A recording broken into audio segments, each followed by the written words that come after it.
Federal agents in Spokane raided several medical marijuana dispensaries today, enforcing federal law that makes selling or possessing marijuana illegal. But for some families, that drug is a godsend in treating a variety of diseases. 2-year-old Cash Hyde was diagnosed last year with a stage 4 brain tumor. He nearly died more times than his family can count and was miserable from the high-dose chemo coursing through his tiny body until his dad turned to a controversial place and gave cannabis to his young son. KXLY4's Melissa Luck is here, been working on this story. Yeah, controversial, Robin, is an understatement. Medical marijuana is a political football both here in Washington and in Cashie's home state of Montana. But his father said to me, when your child is dying of cancer, you'll do anything you can to help. His choice defied doctors, but he says saved Cashie's life. June 21st, 2008 is a day Mike and Callie Hyde will never forget. He was just a healthy little boy, born there in Missoula. Cash Michael Hyde's very first birthday, a family now complete. They never could have imagined the journey little Cashie's life would take.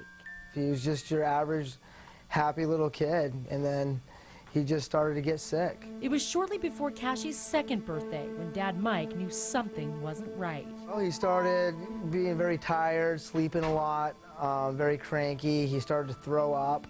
We started taking him to the doctor, and the doctor would tell us that he had mono. For 6 weeks, it was the same diagnosis over and over, but Mike refused to accept what doctors were telling him. He knew, like any parent would, that something was terribly wrong. I was like, it feels like he's dying in my arms. We need to take him somewhere else, you know, and so we took him to the ER, and that's when they did a CAT scan on him, and they found a 4.5 centimeter tumor in his brain. They loaded him up, and they were gone to Salt Lake City within a matter of a couple hours of finding the tumor. At Salt Lake's Primary Children's Hospital came the devastating news. Their little boy was facing incredible odds. Brain surgery revealed a peanut tumor wrapped around Cashie's optic nerve. When we arrived in Salt Lake in May, Cashie was so sick that, I mean, his eye was starting to get pushed out. He was sleeping 16 to 18 hours a day. He was vomiting. He was pretty much as sick as, you know, you can get without being, you know, on your deathbed. Doctors cut into Cashie's brain to remove what they could, only about 10% of the tumor. The Hydes could only hope aggressive treatment could get the rest. 3 rounds of chemo followed by stem cell rescue, then 3 rounds of high-dose chemo after that.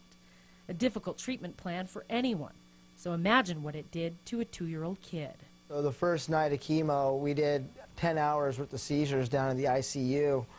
And, you know, the doctors told us then he could have brain damage from these seizures. We don't know where it's going to be in the morning, just going to have to wait and find out. Cashie spent his second birthday in a hospital bed, swollen and sick from the medication intended to save his life.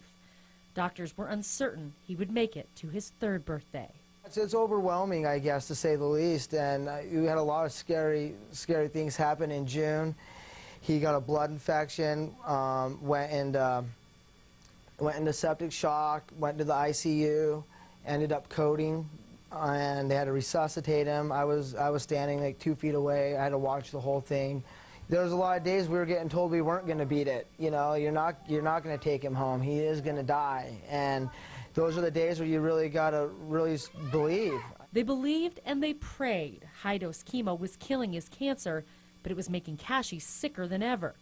He was taking 120 milligrams a day of 5 different drugs to try to make him comfortable.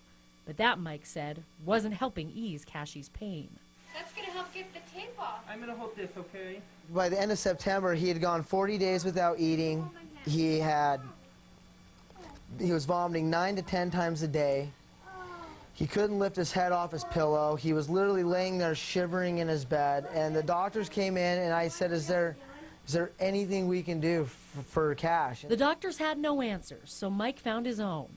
Relief in the form of a controversial oil, cannabis, illegal for you and I to possess, and something Cashie's doctors wouldn't even discuss.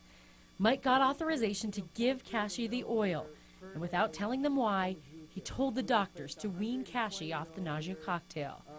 Inserted through Cashie's feeding tube, a tiny amount of oil replaced all those drugs. The result, Mike says, was almost immediate. You're watching a kid that hasn't had the will to eat in 4 months, 5 months, actually take a bite of something. He hadn't eaten a thing in 40 days, and it was really incredible just to watch him take a bite of a piece of cheese, you know. It's showing that he wants to live. There you go. Yay! Cashy did his last round of high-dose chemo with no anti-nausea drugs. Mike says the doctors told him they were amazed. Mike never told them why. I wanted to tell him, hey, he's on cannabis oil, but I was afraid they would take it away from him. We wanted to tell you about the side effects, the possible dangers of giving medical marijuana to a kid as young as Cashy. But even though it's perfectly legal in Washington and in his home state of Montana, we couldn't get a single doctor to talk to us on camera. That's how we ended up here at the THC clinic in East Spokane. And I see a lot of folks, and they come in from all walks of life and say they receive benefit. Sherry Allen is a nurse practitioner from Oregon. She comes to Spokane every couple of weeks to evaluate medical marijuana patients and sign off on their permits. What I try to do here at this office is create an atmosphere that is truly medical, because I do believe that cannabis is a medical, and we are trying to use it as a medicine. She believes in the power of this drug and its benefit for cancer patients. She signs off sometimes on 50 patients a day. Then I asked her about authorizing marijuana for kids. It is not common, okay? And I'm not going to say whether or not I've authorized for a child. It's a typical answer, as doctors are concerned about federal law and company policies.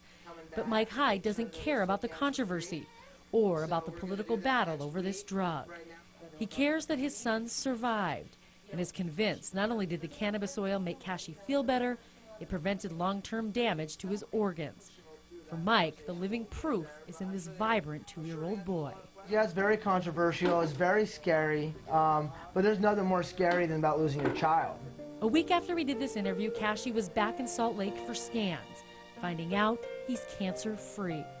He's back home in Missoula, back with his family, back to teasing his big brother Colty. Cashy will spend his 3rd birthday like every kid should, with the fight of his life behind him.